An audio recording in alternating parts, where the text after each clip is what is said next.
안녕하세요. 저는 40대 여성입니다. 얼마 살지 않은 삶이지만 제 인생을 되돌아보면 삶이라는 게 참 희한합니다. 능력이 하나도 없는 것처럼 보이는 사람이 누굴 만나느냐에 따라 없던 능력도 생기는 것 같아요. 또 되도록 좋은 사람을 만나서 어울리고 지내야 없던 능력도 생기고 자신감도 붙어 삶이 더 윤택해지는 것 같고요. 저는 그런 경험을 직접 한 사람이에요. 제 곁에 있는 사람들로 인해 다시는 생각하기 싫은 삶도 살았고 또 지금처럼 하루하루가 기대되고 행복한 삶을 살고 있죠. 그런 제 삶에 관해 이야기해보려고 합니다. 쥐뿔 하나 없는 집안의 장녀로 태어났던 저는 장녀 살림 미천이라는 말처럼 제 의지와 상관없이 어린 나이부터 많은 희생과 책임감을 짊어져야 했습니다. 부모님처럼 동생들을 챙기고 돌봐야 했고 중고등학생이 되어서는 아르바이트를 병행하며 또래 아이들과는 다른 일상을 보내야 했어요. 다른 친구들이 노래방을 가고 놀러 다닐 때 저는 아르바이트하고 동생들 돌보기에 바빴습니다. 말 그대로 살림 미천이 되어 살았던 저는 대학마저 포기할 수밖에 없었어요. 대학을 갈 수 있는 성적이었지만 그렇다고 명문대는 아니었고 애매한 머리로 대학에 들어가 등록금과 생활비를 까먹으며 공부한다는 게 너무 이기적이라는 생각이 들더라고요. 부모님의 부담이며 줄줄이 있는 동생들까지 생각해야 했던 저는 결국 학업을 포기한 채 일자리를 알아봐야 했습니다. 그렇게 일만 하던 저는 어린 나이에 전 남편과 결혼까지 하게 됐습니다. 제가 처음 일하게 된 가게의 사장님이었죠.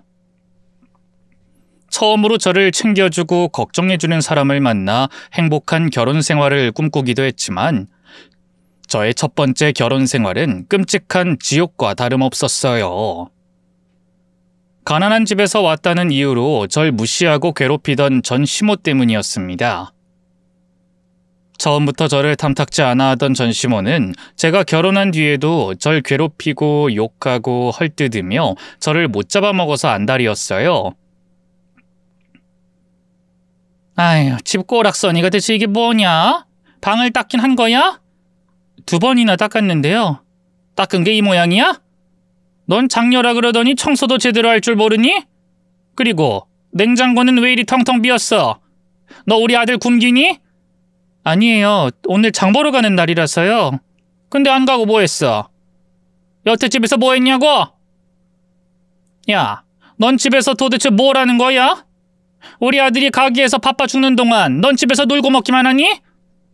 지금까지 집안일 하느라 집안일 한다는 애가 집안 꼴을 이렇게 해? 이게 청소를 한 꼬라지야? 어? 옆집 개가 치워도 이것보단 잘 치우겠다. 죄송합니다. 그놈의 죄송하다는 소리 하지 말고 나한테 욕이나 안 먹게 잘하란 말이야. 잘 좀. 어떻게 네가 우리 집에 들어온 뒤로 풀리는 일이 없는지 모르겠다. 우리 아들 가게 매상도 영 별로라는데 그것도 다 네 탓 아니냐? 집이 이 모양이 이 꼴이니 밖에 일이 잘 되겠냐고. 전 시모는 집안에 문제가 생기면 다 제 탓, 장사가 안 되어도 제 탓, 심지어 날이 굳어도 제 탓이라며 제가 모든 나쁜 일의 원흉인 것처럼 생각하고 그런 말도 안 되는 이유로 저를 타박하곤 했어요. 야 이거사, 다 네 짓이지? 우리 집안이 제대로 안 굴러가기 시작한 게 다 네가 시집 오고 난 이후인데 너 뭔 짓을 한 거야? 너 밤마다 우리 잘못되라고 고사라도 지느냐? 아니에요. 제가 뭘 어떻게 했다고. 어저기 물었지? 네 존재 자체가 문제야. 아우 답답하다 정말. 너는 네 남편 머리가 안 좋으면 걱정도 안 되냐? 나가서 어떻게든 해서 돈을 벌어올 생각을 해야지.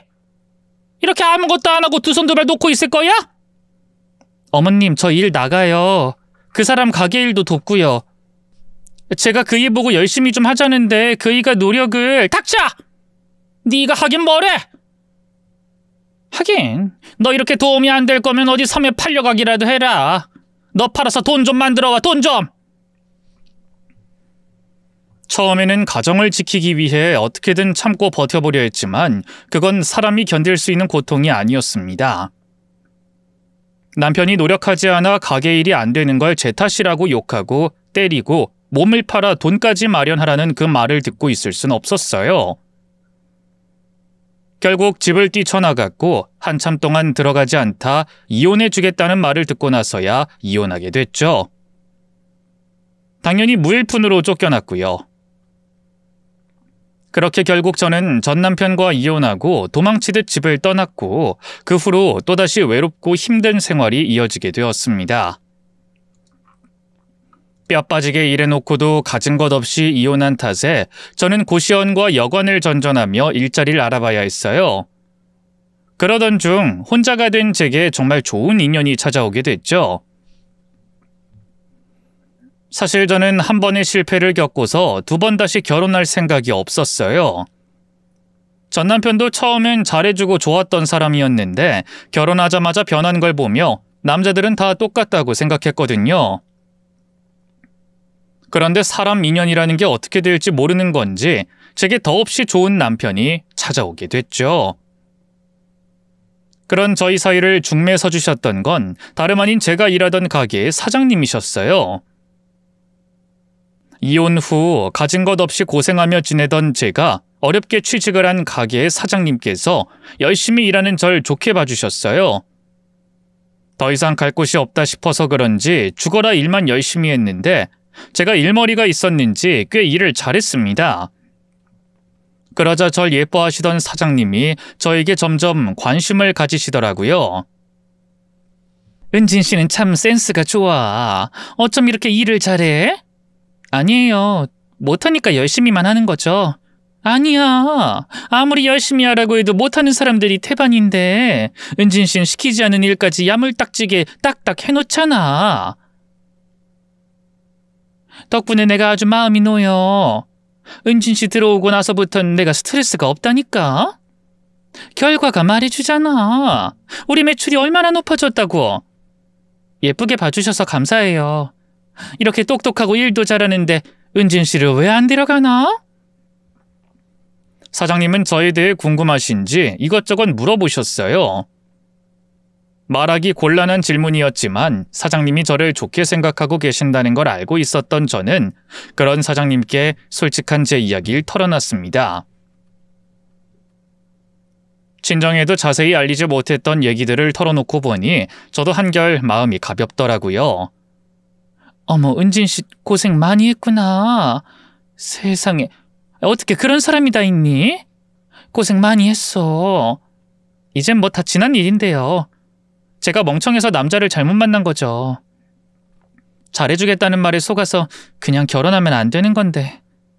그게 어떻게 은진 씨 실수야. 그 사람들이 나쁜 거지. 그럼 지금은 혼자야? 뭐 누구 따로 만나는 사람은 없어? 아유, 그럴 리가요. 전 그때 이후로 남자라면 질색해요. 그리고 지금은 일하기 바빠서 그런 생각할 겨를도 없고요. 그럼 혹시 괜찮으면 우리 아들 한번 만나볼래? 가볍게 하는 말이 아니라 내가 그동안 은진 씨 지켜보면서 많이 고민했거든. 우리 아들도 이제 나이가 있고 옆에 좋은 사람 있었으면 싶은데 요즘 그런 아가씨 찾기가 힘들어서 말이야. 은진 씨는 별 생각이 없다고 하지만 그래도 인연이라는 게 어떻게 될지 모르니까 한번 만나보면 어떨까? 저는 사장님께서 그냥 단순히 저의 과거에 대해 궁금해서 물어보시는 줄 알았는데 그게 아니었습니다. 사장님은 제가 좋은 사람인 것 같다며 자신의 아들을 소개해주고 싶어 하셨어요. 저를 그 정도로 좋게 봐주셨다니 감사한 일이었지만 저는 마음이 영 불편하기만 했습니다. 저는 쥐뿔 가진 것도 없고 심지어 한 번 결혼을 했던 사람이었으니까요. 하지만 전 한 번 이혼까지 했는데요. 그런 제가 어떻게 아드님을... 그런 거 신경 쓰였으면 나도 말 안 꺼냈지. 그걸 다 떠나서 은진 씨가 좋은 사람인 걸 알아서 그러는 거야. 내가 은진 씨 놓치면 후회할 것 같아서 그래. 그리고 내가 지내보니 알겠지만 자기는 대장부 스타일이라 절대로 집안 말아먹을 사람은 아니거든.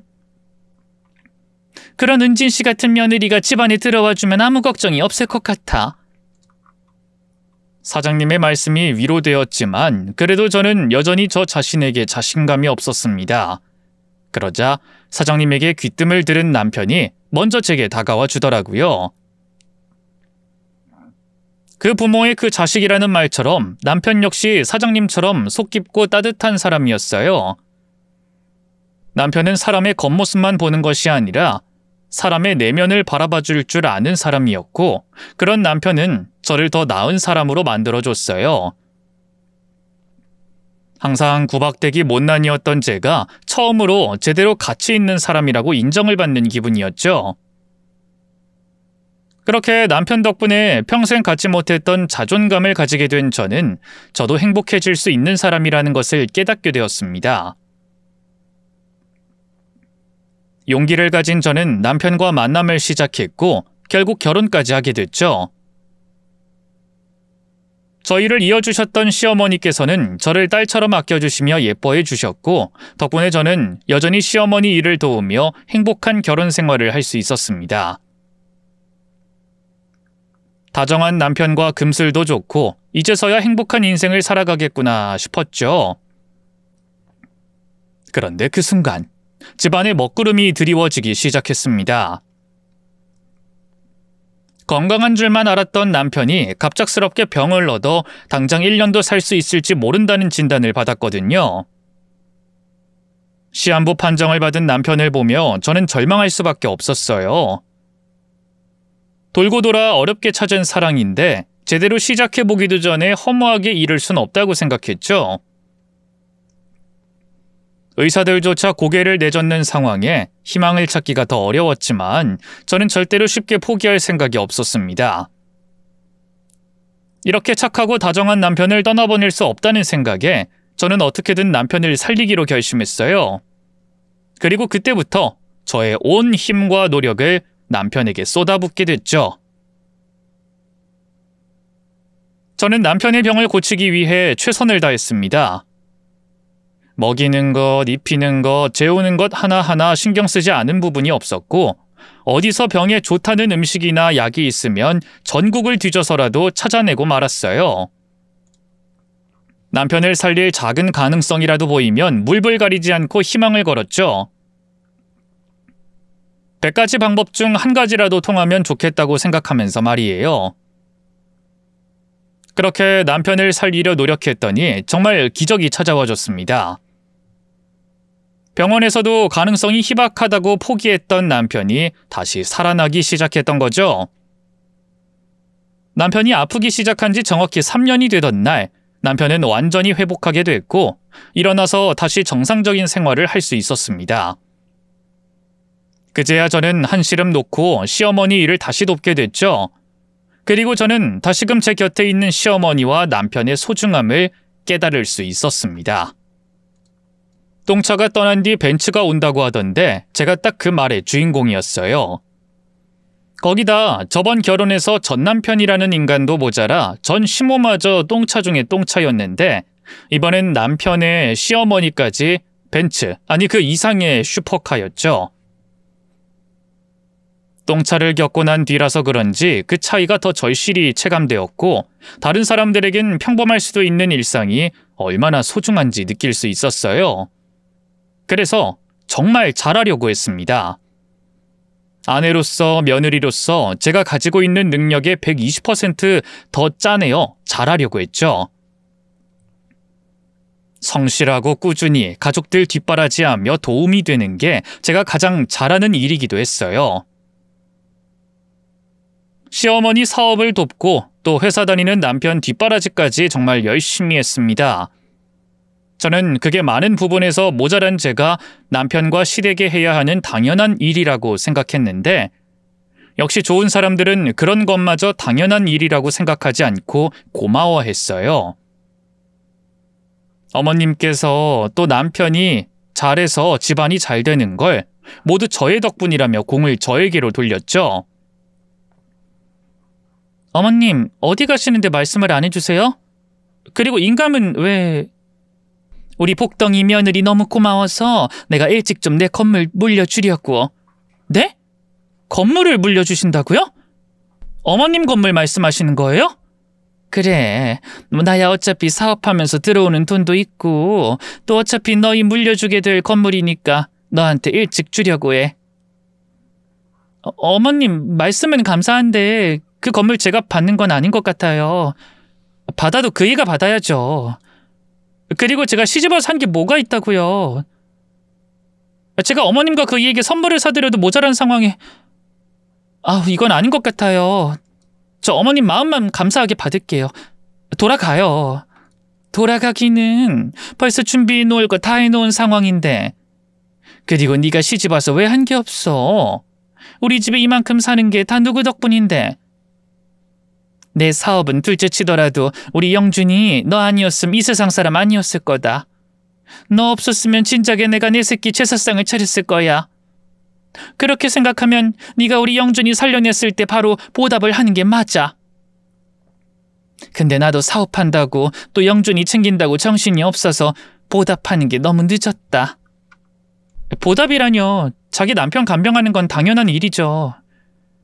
그리고 그이가 사람이 좋아서 겉으로 내색하지 않겠지만 어머님 결정이 내심 서운해할 거예요. 제가 뭘 어떻게 했든 간에 어머님 자식은 그 사람인데. 결혼하자마자 들어놓은 남편을 누가 그렇게까지 보살펴?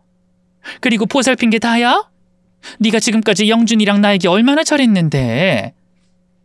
너 받을 자격이 있어. 그건 영준이도 인정해. 영준이도 네가 건물 증여받는데 동의했다고. 네? 그이가 동의했다고요? 제가 어머님 건물을 받는 걸? 언제요? 제겐 말한 적이 없는데. 영준이가 널 아니까 말 안 한 거지. 네가 먼저 알았어 봐. 안 받겠다고 고집을 얼마나 부리겠어. 그래서 나도 사무실 다 도착할 때까지 말 않고 있었던 거지. 자, 이제 내 쪽에서 할 이야기 다 끝났고 너도 여기 왜 왔는지 알았으니 그만 들어가자. 시어머니께서 제게 건물을 증여해 주신다는 말에 받을 자격이 없다고, 받을 수가 없다고 거절했지만 시어머니 고집을 꺾을 순 없었어요. 결국 시어머니 건물을 증여받게 됐죠. 하루아침에 월세만 해도 눈 돌아가는 건물을 받게 됐으니 기쁠 만도 한데 저는 마음이 무겁기만 했습니다. 감사하기야 바닥에 머리를 박고 감사할 만큼 감사한데 아무리 생각해도 제가 받을 게 아니라고 생각이 되었거든요. 제가 무슨 자격이 있다고 어머님과 돌아가신 아버님께서 피땀 흘려 이룬 결과물을 아무런 노력도 없이 받나 싶어서요. 그래서 눈치가 보였습니다. 시어머니께서도 남편도 제게 눈치 한 번 준 적이 없었지만 제가 위축되어 가족들 눈치를 봤어요. 그러자 이를 알아챈 남편이 제 마음을 가볍게 해주려고 했죠. 당신 죄 지었어? 갑자기 그게 무슨 말이야? 요즘 며칠 계속 어머니랑 내 눈치만 보고 있잖아. 눈치는 무슨... 나 그냥 평소처럼 행동하는데. 평소처럼? 그럼 내가 이제까지 산 사람은 다른 사람이었나? 여보, 눈치 좀 보지 마. 당신 어머니 건물 때문에 그러는 것 같은데 어머니랑 나는 당신이 받을 자격 있다고 생각해. 당신이 불편해할 게 하나도 없다고. 나는 불편해. 내가 이 집에 시집 오면서 집을 가지고 왔어. 금덩어리를 가지고 왔어. 해온 것도 없고 한 것도 없는 데가 건물이 웬 말이야. 저거 돈이 얼마냐고. 그럼 당신이 시집 와서 얼마나 잘했는지 객관적으로 하나하나 다 따져볼까? 받을 자격이 있는지 없는지 말해봐. 당신이 어머니 회사에 들어가고 회사 매출이 얼마나 높아졌어. 그리고 나는 사람 목숨 살린 값어치가 얼마나 될 것 같아? 그거야 당연히 내가 해야 하는 일이잖아. 나 말고도 다들 그렇게 하는데. 그렇게 안 해. 안 하고 나 몰라 하는 사람이 태반이야. 하더라도 생색내기에 바쁘고 자기가 희생한 값 받아내기 바쁘지. 그리고 우리 어머니가 보통 분이셔. 당신이 믿을만 하니까 당신이면 받을만 하다고 생각하시니 주신 거지. 당신 계속 이러면 어머니와 내 결정 무시하는 거야. 부담스럽고 준 것보다 더 큰 걸 받았다고 생각되면 이럴 게 아니라 당신이 건물 잘 관리하고 어머님 결정이 옳았다는 모습을 보여야지. 그리고 어머님께 감사한 마음 보답해 나가면 되지. 그러지 않고 계속 이러면 어머니랑 나도 또 당신도 전부 불편해지는 거라니까. 마음 편히 받아. 받고 앞으로 지금처럼 쭉 잘해줘. 남편 얘기를 듣고 나니 제가 생각을 잘못하고 있었다는 걸 깨달았어요. 내 마음 불편하다고 애꿎은 시어머니와 남편을 불편하게 만들고 있었습니다. 그것도 이미 결정이 다 났는데 물릴 수도 없는데 말이죠. 그래서 생각을 바꾸기로 했어요. 이미 받은 건물 잘 관리해서 또 지금까지 돕던 시어머니 일, 남편 뒷바라지 전보다 더 열심히 해서 제가 받게 된 가족들 사랑에 몇 배로 보답해주고자 했죠. 저는 앞으로 더 바쁘게 살기로 했습니다. 누구는 앉아서도 돈이 들어오는 건물이 생겼으니 더 편하게 지내도 되지 않냐고 하겠지만 제 생각은 달랐어요.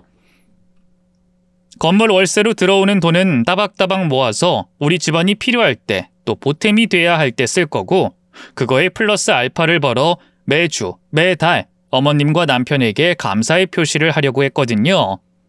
그러려면 제가 건물 관리를 열심히 건물의 가치를 올려야 했습니다. 그 생각을 가진 날부터 내가 건물주라는 생각을 가지고 건물 하나하나 들여다보기로 했죠. 그런데 어머님께 받은 건물을 찬찬히 들여다보던 가운데 눈에 익숙한 이름이 하나 들어왔어요. 임대차 계약서를 보고 있었는데 임차인 중에 전시모랑 같은 이름, 비슷한 나이대인 사람이 있더라고요. 저는 그 임차인이 전시모일 수도 있다고 생각했습니다. 그러자 몸이 떨려오더라고요. 전시모에게 괴롭힘당한 옛 기억이 떠올라서 또 학습된 공포로 인해 떨린 게 아니었습니다. 아주 묘한 희열이었어요. 어머님께 받게 된 건물의 임차인이 전시모가 맞다면 복수를 할 수 있었으니까요. 드디어 복수를 할 수 있다는 생각에 몸이 떨려오기 시작했죠. 임대차 계약서에 임차인 이름을 보며 전시모를 떠올렸던 저는 제가 생각한 사람이 맞는지 확인하기 위해 다음날 건물로 찾아갔습니다. 사실 제 건물의 임차인이 전시모가 맞는지 확인하는데 더 빠른 방법이 있었어요. 시어머니께 임차인에 대해 물어보는 거였죠. 하지만 그러지 않았습니다. 직접 제 눈으로 전시모가 맞는지 확인하고 싶었으니까요. 그래서 건물로 찾아가 전시모로 추정되는 임차인 가게 앞에서 기웃거리고 있었는데 누군가가 제 등을 강하게 때리는 겁니다. 아야, 누가? 어? 맞네, 맞아. 어디서 낯익은 뒷모습이라고 했더니 너 맞구나. 뭐니? 여긴 어떻게 알고 찾아왔어? 왜? 끈 떨어져 보니까 옛날이 그립디? 집이 그립고 내가 그립고 우리 바울이가 그립니? 그립긴 뭐가 그리워요. 지금도 옛날 생각하면 치가 떨리는데. 어이구, 이게 고생을 덜 했나. 어디서 큰 소리야. 야, 너 집 나가서 살더니 옛날 기억 다 잊었나 보다? 고생한 기억만 남았어? 나한테 맞은 기억은 안 나? 어디 네가 기억하나 못하나 지금 여기서 확인해볼까? 네 돌대가리 머리통은 몰라도 몸은 기억하고 있을 텐데. 내가 손 들었다 하면 아주 움찔움찔 난리가 날 텐데. 뭐요? 그래요, 때려봐요. 때려보라고. 내가 아직도 그쪽 며느리인 줄 알아요? 남남된 지가 언젠데 어디서 사람을 때리겠다 협박이야. 아우, 이걸 정말. 그래, 뭐 네 말대로 남남이니까 내가 그만둔다. 그럼 꺼져. 남의 장사하는데 재수없게 기웃기웃거리지 말고 꺼지라고. 내가 왜 꺼져? 꺼지려면 그쪽이 꺼져야지. 여기가 내... 뭐? 꺼져? 이게 어디서 말을 함부로 해? 야, 너 남이라고 내가 너 못 잡아먹을 줄 아나 본데 이따구로 나오면 나도 못 참지. 남이라고 해도 내가 너보다 나이가 많고 네 시어머니였던 사람이야. 그런데 어디서 꺼지라는 말을 해? 아까부터 계속 그쪽 거리고 어디서 반말이야 이게? 그리고 네가 여기 왜 있는데? 너 나한테 빌붙어 보려고 찾아온 거 아니야? 먹고 살기 힘드니까 기어들어온 거 아니냐고? 내가 보기엔 그쪽이 힘든 것 같은데요. 그 콧대 높던 할마씨가 장사 시작한 거 보니까 그동안 집안이 많이 고꾸라졌나 봐요. 뭐야? 야, 꼬꾸라지긴 누가 꼬꾸라져? 늙어서 집에 있기가 심심하니 소일거리라도 하려고 장사 시작한 거지. 야, 너 나가고 우리 집, 우리 바울이 엄청 잘 돼. 너같이 재수없는 년 떨어져 나가니까 고속도로 탄 것처럼 우리 바울이 쭉쭉 뻗어나간다고. 뭣도 모르는 년이 뭘 한다고 꼬꾸라진다는 헛소리나 하고 있어. 근데 넌 여기 왜 있니? 너는 뭔데 이 시간에 남의 가게 염탐하고 있어? 저요? 여기가 아니, 있을만해서 있는 거예요. 그것까지 제가 그쪽한테 말해야 돼요? 아이고, 인연이 입은 살아가지고. 됐고, 꺼져. 재수없게 하지 말고 얼른. 알겠다. 네가 여기 왜 있는지. 너 이 건물 청소부야? 맞지? 너 여기 청소하는 거지? 네, 맞아요. 이 건물 청소하게 됐어요. 겨우 건물 청소나 하는 년이 어디서 남의 집 이야기를 해? 야, 청소하는 년이면 청소나 해. 헛소리 짓거리지 말고. 이걸 확 청소도 못하게 만들까 보다. 그쪽이 무슨 수로 청소도 못하게 만들어요? 내가 건물 청소하는데 그쪽이랑 계약했어요? 그쪽이 이 가게 사장이지 건물주야? 똑같이 건물주랑 계약한 주제 자기가 뭐라고? 뭐? 인연이 진짜... 됐다. 내가 말하지 말아야지. 야, 얼른 청소나 해. 그리고 우리 가게 앞에서 기웃거리지 마. 너 때문에 재수 없어서 장사 안 될라. 네, 청소해야죠. 하려고 했어요.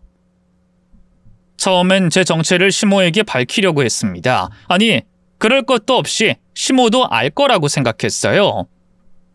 건물의 명의가 제 앞으로 되었고 어머님께서 기존 임차인들에게 이를 알렸으니 제가 그랬던 것처럼 전 시모도 충분히 제 정체를 유추할 수 있었거든요.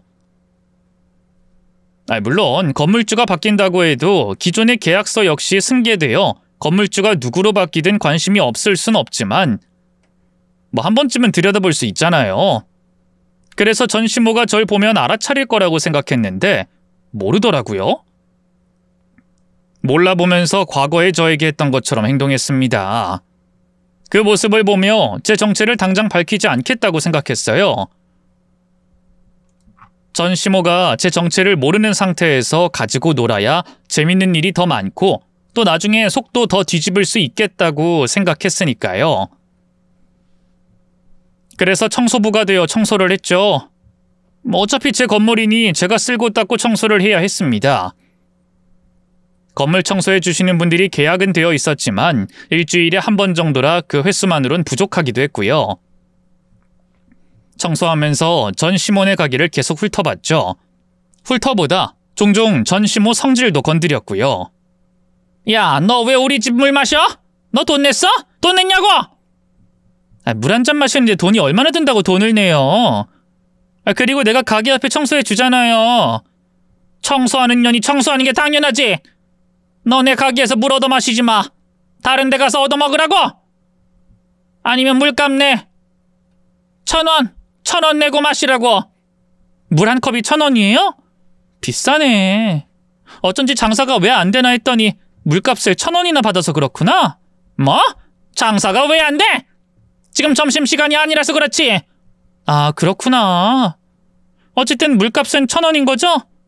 여기 오는 손님 보면 말해야겠다. 물 한 컵에 1,000원이나 받는다고. 그건 너만 해당하는 거고. 너네 가게에 헛소문 퍼뜨리면 영업방해로 고소할 줄 알아. 그리고 건물주한테 연락해서 너 자르라고 한다. 마음대로 하세요. 제가 꼭 건물주가 아니라고 해도 얼마든지 전 시모에게 복수를 할 수는 있었어요. 남남이 된 전 시모를 가지고 노는 건 너무 쉬운 일이었죠.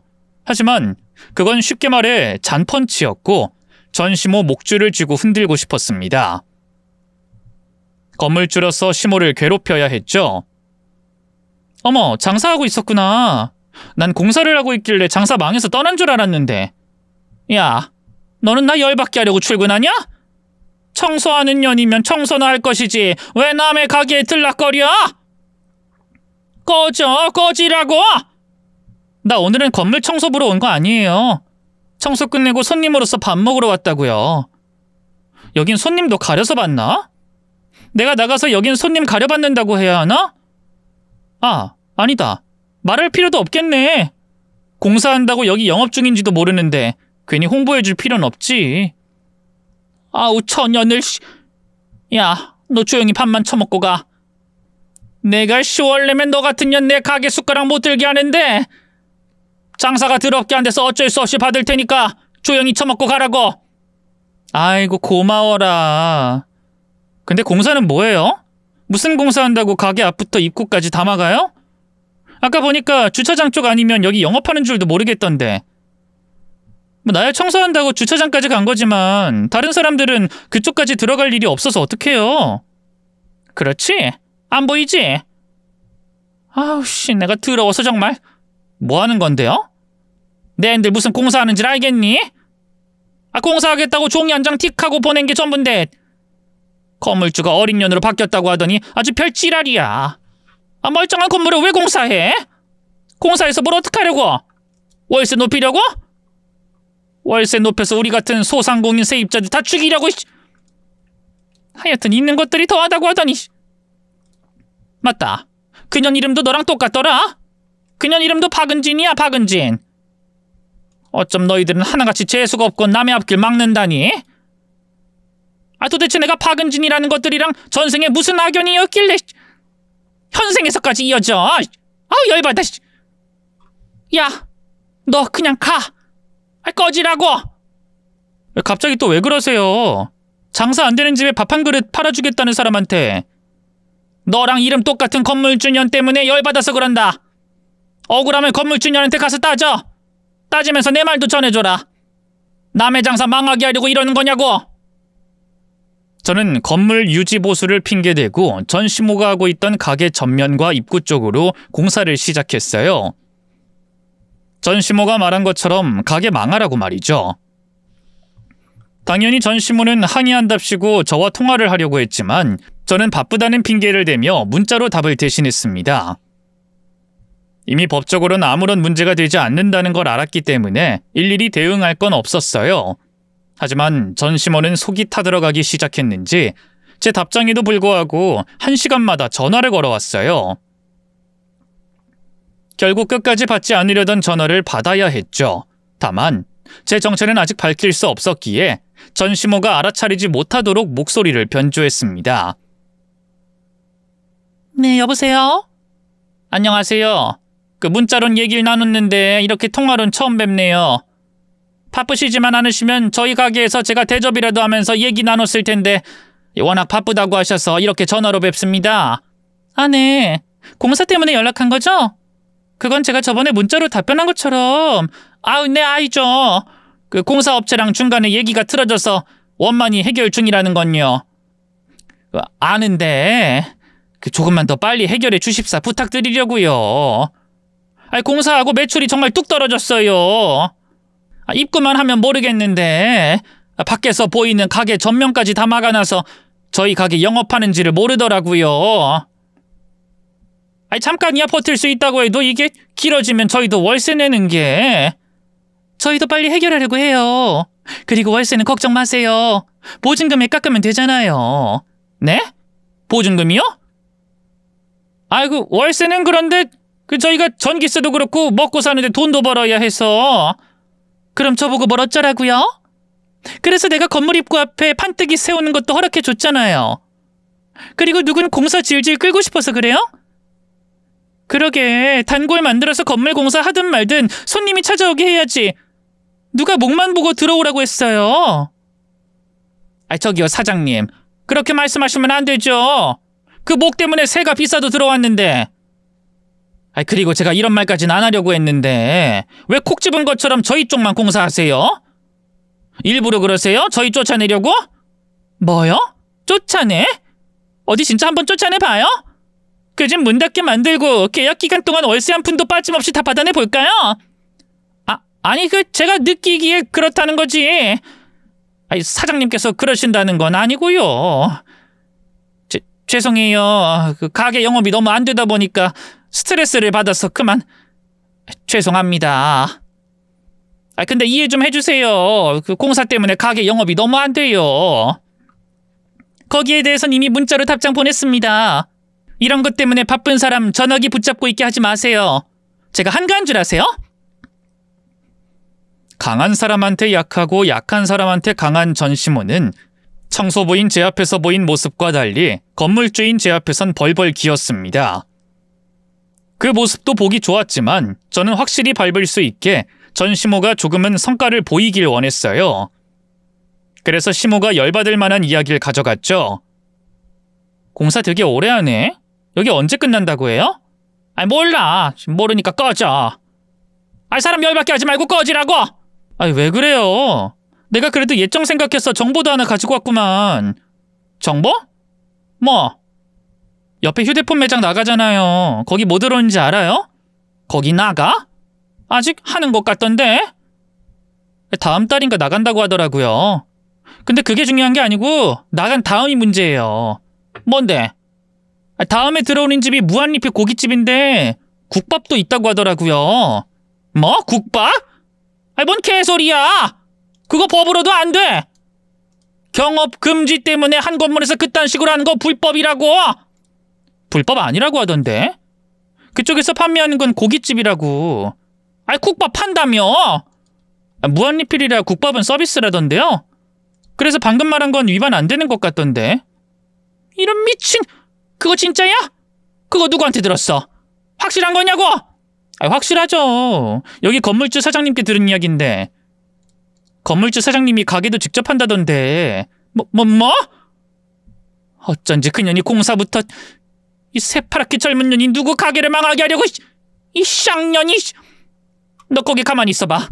내가 지금 그년이랑 전화해서 확인해 볼 테니. 확인해 볼 필요가 있을까? 전시모의 목줄을 잡고 메말라 죽이려고 한 저는 시모가 하던 가게 바로 옆에 무한리필 고깃집을 내기로 했습니다. 원래 무한리필 고깃집 메뉴에는 없는 손해볼 수도 있는 메뉴인 국밥까지 서비스로 내주면서 말이죠. 그 말에 생계를 위협받는다고 생각한 시모가 그 자리에서 전화를 걸었어요. 저는 주머니에 있는 휴대폰을 통화 버튼만 누르고 귀엔 대지도 않았죠. 바로 옆에서 전시모가 하는 이야기를 들을 수 있었으니까요. 저기요 사장님, 옆에 휴대폰집 나가고 무한리필 고깃집 한다는 게 맞나요? 사장님께서 직접 하는데 국밥까지 판다는 게 맞냐고요? 네, 맞아요. 뭐라고요? 맞아요가 나와요? 맞아요가? 사장님, 정말 저희 가게 죽이려는 겁니까? 우리가 사장님 시어머니께서 계실 때부터 월세를 빌린 적이 있어요?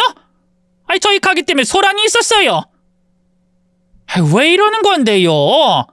공사도 모자라서 이젠 동종업까지 하시면서 왜 사람을 죽이려고 해요? 동종업 아닌데 법적으로 알아보니까 엄연히 다르던데요. 뭐가 달라요? 국밥 한다면서요? 국밥? 그건 서비스로 줄 건데요. 뭐 서비스? 나 참, 젊은 양반이 나이 든 사람 가지고 노나 지금 그걸 말이라고 해요? 국밥 파는 집이 옆에 있는데 뭐 국밥이 서비스? 그게 말이야? 근데 왜 반말이지? 우리 남남 아니에요? 남남 된 지 한참 됐는데. 이건 뭐 또 개똥 같은 소리라고 있어? 그럼 남이지 우리가 언제 가족이었어? 이상한 소리 그만하고. 이게 상도덕적으로 한때 가족이었잖아요. 나 그렇게 죽일 듯이 시집살이 시켜놓고 기억이 안 나나? 얼마 전까지 나보고 옛 기억 떠오르게 해주겠다고 했으면서. 뭐? 그게 무슨...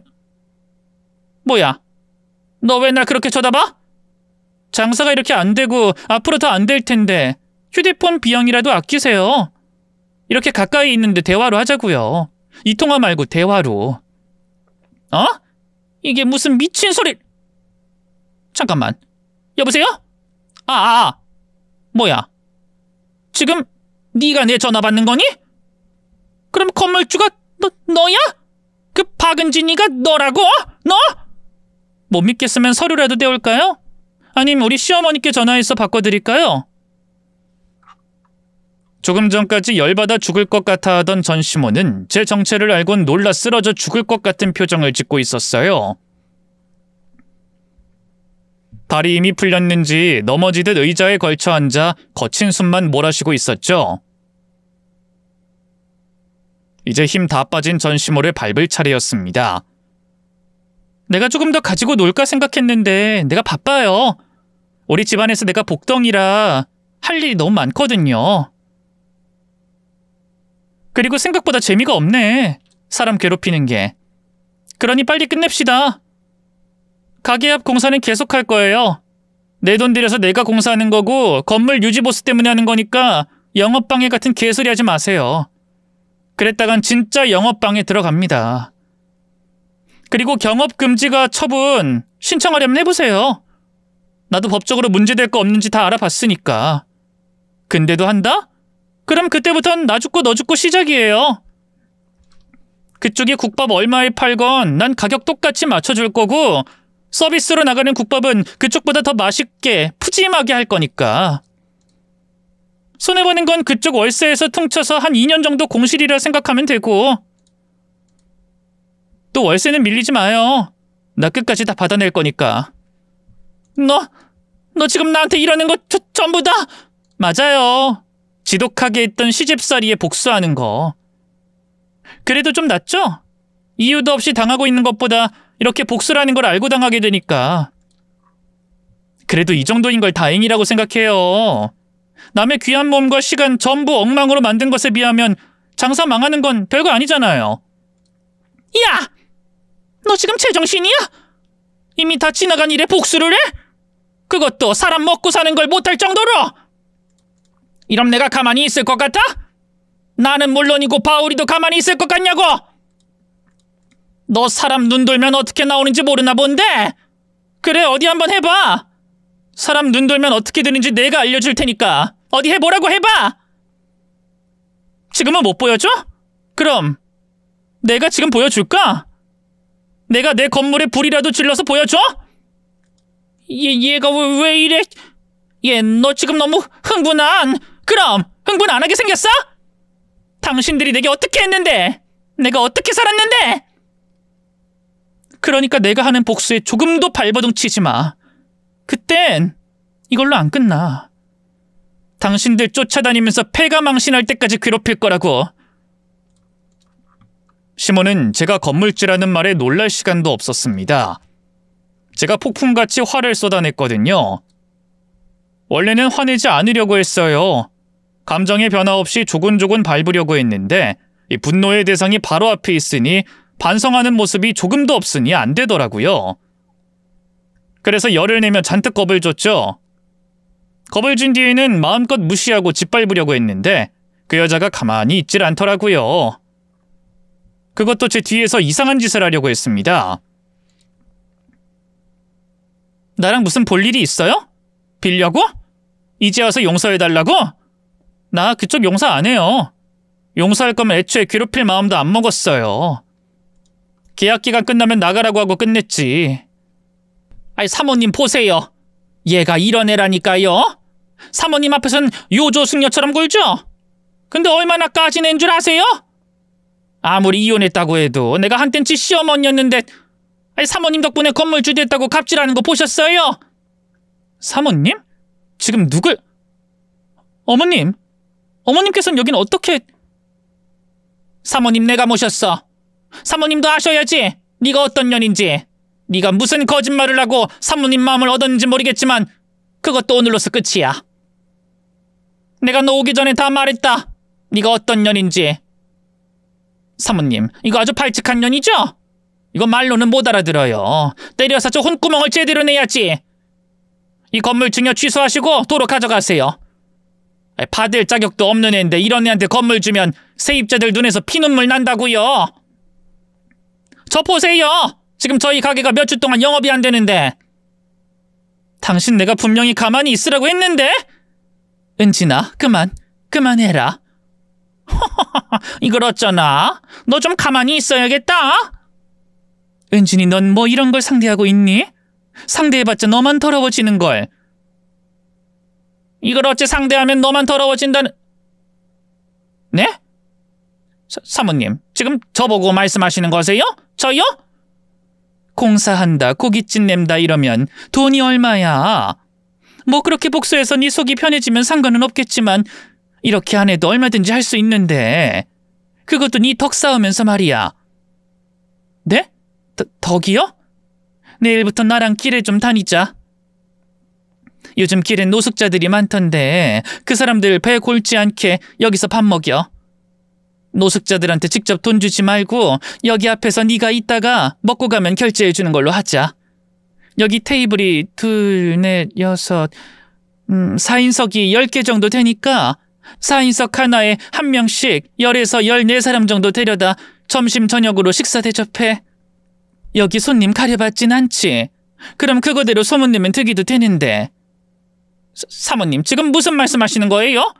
갑자기 노숙자는 무슨 말씀이고. 큰돈 안 들이고 덕은 덕대로 쌓으면서 이 가게 망하게 하려는 건데 모르겠나? 세상 따뜻해졌다고 해도 누가 노숙자가 자리한 가게에서 밥 먹고 싶겠어? 그렇다고 여기 맛이 엄청 좋은 것도 아닌데. 우리 며느리가 사람 괴롭히는데 영 재능이 없어서 큰돈 들이길래 내가 적은 돈으로 효과 만점인 방법을 알려주는 거예요. 왜? 문제 있어요? 사모님, 지금 제가 아니라 저를 괴롭히겠다고요? 전년이 사모님 속이고 시집 왔을 텐데. 이 여자가 어디서 남의 귀한 며느리 보고 천연 짓거려. 우리 며느리도 나도 얌전하게 나오니까 말이 함부로 나오나? 내가 깡패라도 불러서 이 가게 다 때려 부수게 만들면 그때 며느님 들을 수 있나? 아니면 나랑 한번 붙어볼까? 내가 우리 며느리 서러움 되갚아봐? 이 여자가 정신을 못 차리고. 당신 지금 전연 짓거릴 입장 아니야. 내가 갑질 싫어하는데 당신한텐 갑 중에 갑, 당신은 나한테 을 중에 을이라고. 어디 갑질 한번 거하게 해줘? 사모님, 내가 모르긴 뭘 몰라. 우리 며느리게 다 들었는데. 근데 그 왼수 같은 여자가 바로 당신이었구만. 내가 그걸 알았다면 여기 있는 동안 아주 엿을 돼지게 먹여줬을 텐데. 아쉽다, 아쉬워. 웃음기가 가득하던 시모 얼굴은 저희 시어머니 말씀 한마디에 조금씩 사라졌어요. 그리고 나중엔 어디 체악이라도 한 것처럼 새하얗게 굳어버렸죠. 그게 얼마나 꼬습던지 모릅니다. 저도 한마디 안 얹을 수가 없었어요. 어머님, 이 여자랑 말 섞지 마세요. 말씀처럼 상대하면 더러워지는걸요. 아줌마, 이제 볼일 다 봤어? 뭐? 아줌마? 그럼 아줌마 아닌가? 아줌마 대접받기 싫었으면 이런 짓 하지 말았어야지. 내가 분명히 말했어. 헛짓거리하지 말고 당신이 한 짓에 대한 복수 다 받으라고. 그런데 결국 이런 짓을 했네? 내가 내 과거 속이고 결혼한 줄 알고? 근데 이걸 어쩌나? 결국 지가 못된 년이라는 걸 밝히는 꼴이 됐으니. 자, 그럼 내일부터 무슨 일이 벌어지는지 한번 보자고. 오늘 가게 문 닫으면서 내가 왜 이런 짓을 했는지 생각하며 당신 대갈통 때려. 그거 아주 장식이야, 장식. 경고를 해줘도 알아듣지를 못하네. 자, 내일부터 지옥이 될 테니까 기대해. 저는 무시무시한 경고를 한 채 시어머니를 모시고 가게를 나갔습니다. 전시모는 영혼이 가출한 듯한 표정을 짓고 있었어요. 자기도 이젠 확실히 안 거죠. 자기가 뭐 됐다는 걸. 그 전시모의 예상이 틀리지 않게 저는 다음 날부터 시모 괴롭히는데 열심히 했어요. 시어머니께서 알려주신 노숙자분들 식사 대접하는 건 물론이고 거기에 가게 있는 것도 모를 정도로 건물을 꽁꽁 싸맸죠. 딱 전시모가 운영하는 가게만 말이에요. 그러자 상황의 심각성을 알아챈 전시모와 전남편이 찾아와 저에게 싹싹 빌기 시작했습니다. 그런데 그딴 것들 제가 왜 만나줘요? 때릴 수도 없고 감옥에 보낼 수도 없는데 제 입만 아프게 또 격 떨어지게 왜 욕을 하겠냐고요. 그래서 안 만나줬어요. 제가 지고 있는 목줄은 계속해서 올가매면서 말이죠. 그 결과 시모는 계약 기간을 다 채우지도 못하고 가게를 내놓겠다고 했습니다. 그런데 가게 들이는 건 누구 마음이에요? 제 마음이잖아요. 들어오겠다는 사람들에게 갖은 핑계를 대며 손사래를 쳤죠. 마음이 급해진 시모는 권리금까지 받지 않겠다면서 다음 세입자를 들이려고 했고요. 그래도 제가 안 되겠다고 하자 전시모와 전 남편이 울면서 찾아왔습니다. 은진아, 우리 진짜 죽게 생겼다. 제발 좀 받아오. 너도 알잖니? 우리 가게 진작에 정리한 거.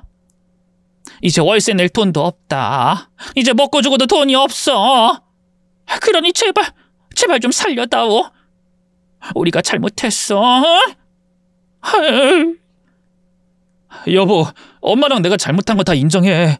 근데 이 정도면 복수할 만큼 한 거 아니야? 당신도 월세 받아야지. 그거 한두 푼도 아니잖아. 그리고 진짜 이러다 우리 엄마 큰일 나겠어. 당장 내일 쓰러져서 죽어도 이상할 게 아닌 상황이라고. 나도 그랬어. 나도 당신한테 괴롭힘 당할 때 당장 쓰러져도 이상하지 않았다고. 그런데 누군 봐줘도 되고 누군 안 되는가 봐? 그런 게 어딨어. 사람 다 평등한 건데. 그리고 당신이 말한 것처럼 나도 손해 감수하면서 있는 거야. 그러니 끝까지 가야지. 계약 기간 다 채우고 가. 월세 밀리지 말고. 아님 바로 내용 증명 날아가고 이자 붙고 소장 날아간다. 여보, 제발. 이렇게 무릎 꿇고 빌게. 그래, 은진아, 내가 잘못했다. 내가 이렇게 빌게. 이제 창피한 것도 없는지 눈물 콧물 다 쏟으면서 빌고 있는 두 사람을 보니 그만해야겠다고 생각했습니다. 솔직히 더 말라 비틀어질 때까지 괴롭힐 수 있었고 괴롭히는 걸 멈출 만큼 불쌍한 것도 아니었어요. 더 괴롭힐 수 있었는데 그때 멈추지 않으면 누구 하나 죽을 때까지 못 멈출 것 같더라고요. 그래서 권리금 없이 보증금 다 까인 상태로 전시모를 놔줬습니다. 복수 한번 제대로 한 거죠. 지금 와서 생각해보면 제가 너무한 것도 같은데 시간이 돌아간다고 해도 똑같이 할 것 같아요. 그 인간들 제가 아니라고 하더라도 똑같이 당해봐야 하는 것들이거든요. 여기 글을 쓰게 된 이유도 이곳에 그런 인간들이 없으리라는 보장이 없기에 긴장하고 조심하라는, 또 반성하라는 의미로 보내게 되었습니다. 그러니 나쁜 짓 좀 하지 마세요. 자기 자식 귀하면 남의 자식도 귀하다는 걸 아셨으면 하네요. 그럼 할 이야기를 다 한 저는 이만 글을 마치도록 하겠습니다. 안녕히 계세요.